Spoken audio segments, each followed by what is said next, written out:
ಕೊಲೆಗೆ ಬೆಚ್ಚಿಬಿದ್ದ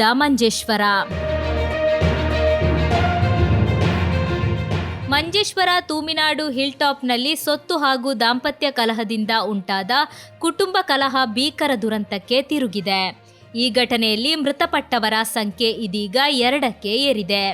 ನಿನ್ನೆ ಸಂಜೆ ನಡೆದ ಹಲ್ಲೆಯಲ್ಲಿ ತಂದೆಯಿಂದಲೇ ಇರಿತಕ್ಕೆ ಒಳಗಾದ ಮಗಳು ಸ್ಥಳದಲ್ಲೇ ಪ್ರಾಣ ಕಳೆದುಕೊಂಡಿದ್ದಳು. ಘಟನೆಯ ವೇಳೆ ಗಂಭೀರವಾಗಿ ಗಾಯಗೊಂಡಿದ್ದ ಜುಮಾಲಲಾ ಚಿಕ್ಕಪ್ಪ ಶೇಕುಂಜಿ ಅವರು ಮಂಗಳೂರಿನ ಆಸ್ಪತ್ರೆಯಲ್ಲಿ ಚಿಕಿತ್ಸೆ ಪಡೆಯುತ್ತಿದ್ದರು. ಆದರೆ ಇಂದು ಬೆಳಗ್ಗೆ ಅವರು ಚಿಕಿತ್ಸೆ ಫಲಿಸದೆ ಮೃತಪಟ್ಟಿದ್ದಾರೆ. ದಾಂಪತ್ಯ ವೈಮನಸ್ಸು ಹಾಗೂ ಸೊತ್ತು ವಿಚಾರದ ಜಗಳವೇ ಈ ದುರ್ಘಟನೆಯ ಮೂಲ ಕಾರಣವೆಂದು ತಿಳಿದು ಬಂದಿದೆ. ಉಮರ್ ಫಾರೂಕ್ ತನ್ನ ಹೆಂಡತಿಯ ತಂಗಿಯ ಪತಿ ಶೇಕುಂಜಿ ಮೇಲೆ ಹಲ್ಲೆ ನಡೆಸಿದ ವೇಳೆ ಮಧ್ಯ ಪ್ರವೇಶಿಸಿದ ಮಗಳಿಗೂ ಗಂಭೀರ ಇರಿತ ಗಾಯಗಳಾಗಿದ್ದವು. ಮೃತಪಟ್ಟ ಇಬ್ಬರ ದೇಹಗಳನ್ನು ಕಾಸರಗೋಡು ಜನರಲ್ ಆಸ್ಪತ್ರೆಯಲ್ಲಿ ಪೋಸ್ಟ್ ಮಾರ್ಟಂ ನಡೆಸಲಾಗುವುದು ಎಂದು ಪೊಲೀಸರು ತಿಳಿಸಿದ್ದಾರೆ. ಪ್ರಕರಣದ ಎಲ್ಲ ಆಯಾಮಗಳನ್ನು ಗಮನದಲ್ಲಿಟ್ಟುಕೊಂಡು ತನಿಖೆ ಮುಂದುವರೆದಿದೆ.